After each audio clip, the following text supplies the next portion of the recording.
Triga, welcome. Our wanderer has returned. Adventure KP. He's solving riddles great and small. Adventure KP. Adventure games, he loves them all. Every day is a new quest, exploring north, south, east, and west. Point and click to find the answers that we seek. Adventure Geek.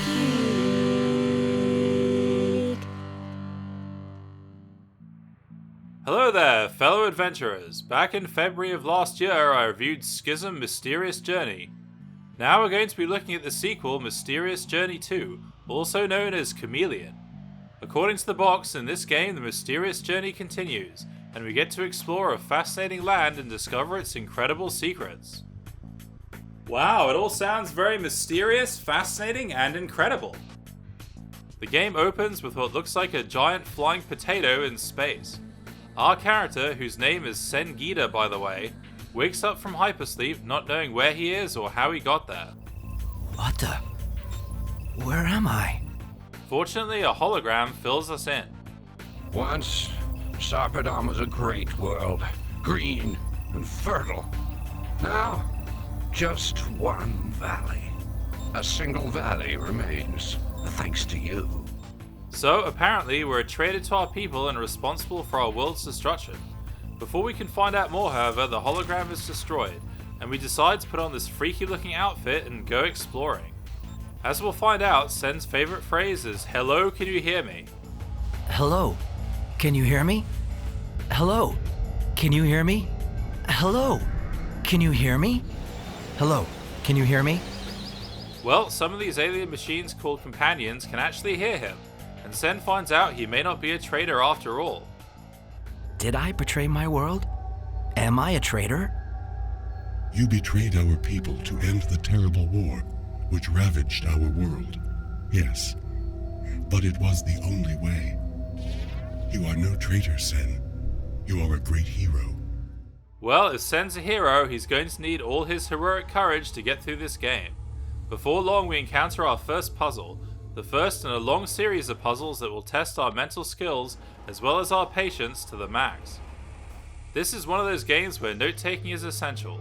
I like to use the registration cards because what else am I going to do with them? Register to win free stuff?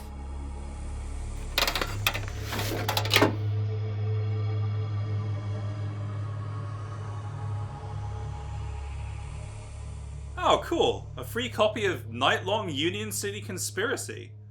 I'll have to review this sometime. Suddenly we go from this mechanical setting to what looks like something out of Aliens.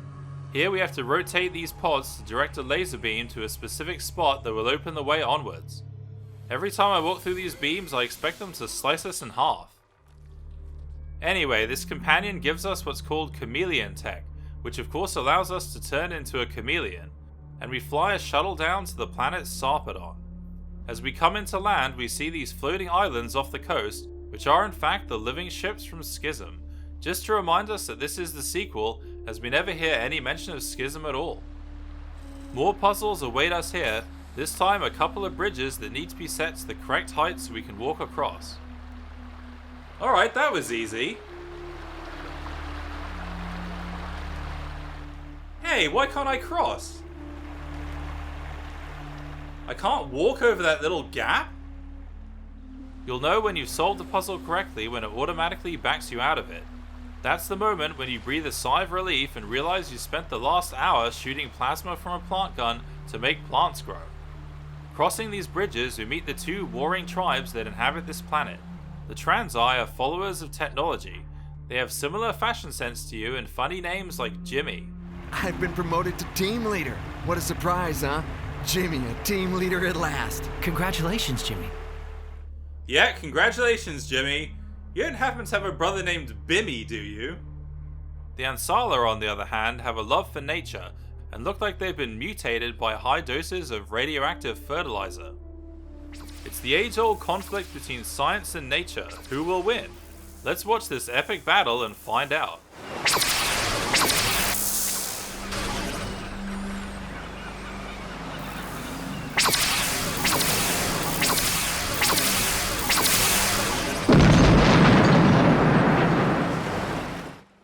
Well, it looks like they only succeeded in blowing up the nearby wreck, and then they all just walk away like nothing happened.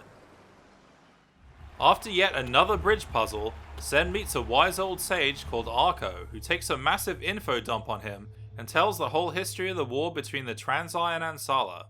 As we can see, this is all very eye-opening for our trader turned hero, and after even more info dumping, we decide to go visit the Transai first, who mistake you as one of their own. Welcome home, Jano. We thank the great Oracle for your safe return. Jimmy told us about the shuttle. At least you tried. Somehow I can't take this guy seriously, and there's something not quite right about his hands. Let's take a scenic trip around the Transai domain in this gondola. Hey, this is a great ride!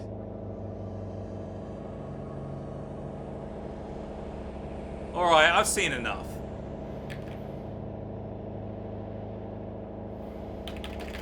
I can't skip this?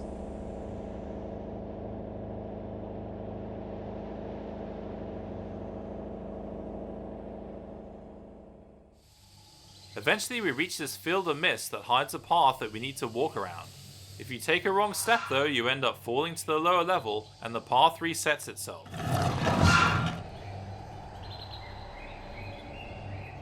My strategy for getting through the mist maze is to first draw a map, then slowly make your way through the mist. Take a couple steps, then save. Take a couple more steps, save again. Step, save, repeat. Fortunately, once you get through this the first time, the mist is blown away, so you don't have to do any more stepping and saving. Now it's time to investigate the Ansala tribe, but before we do, we have to solve another bloody bridge puzzle. Well, it's a good thing this video is abridged. This place is actually quite atmospheric and dare I say mysterious, especially at night with all these giant illuminated flowers. Here's a short slideshow in the style of the flowers of Robert Mapplethorpe.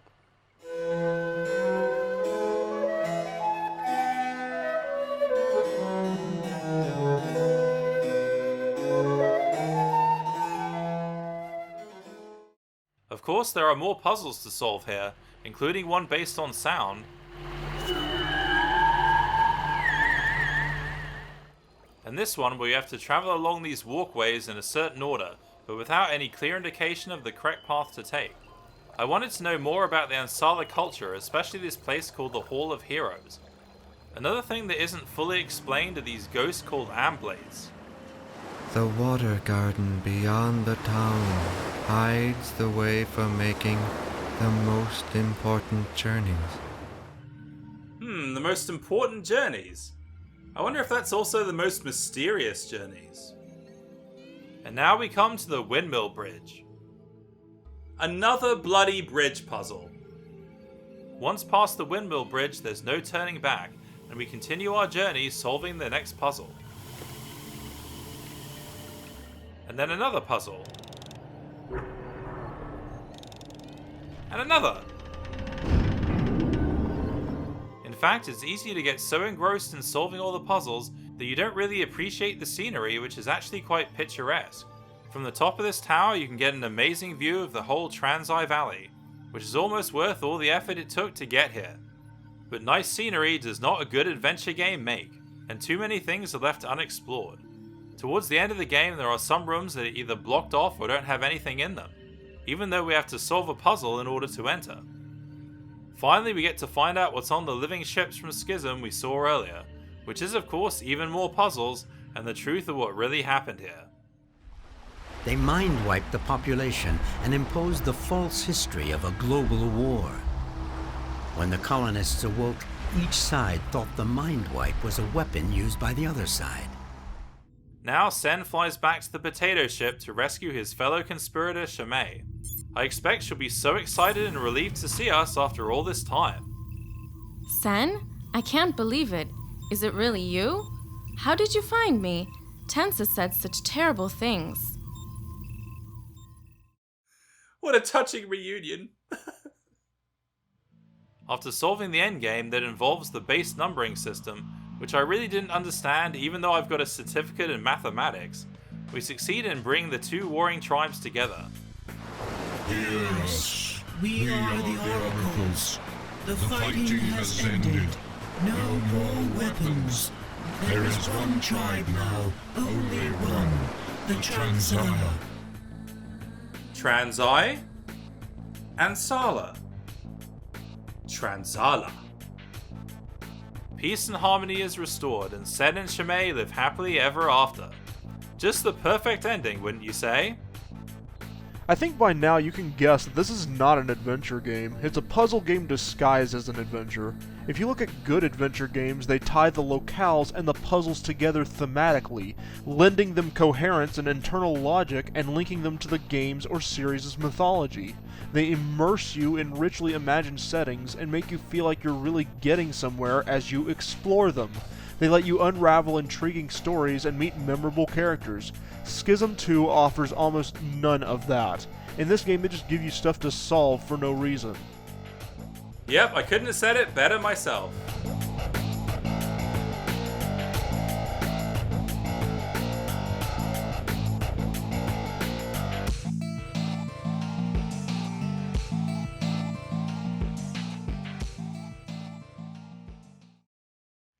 Step and save. Step and save. Step and save. Step, save, step, save, step, save, step, save, step, save, step, save, step, step, step, step, step, step, and save.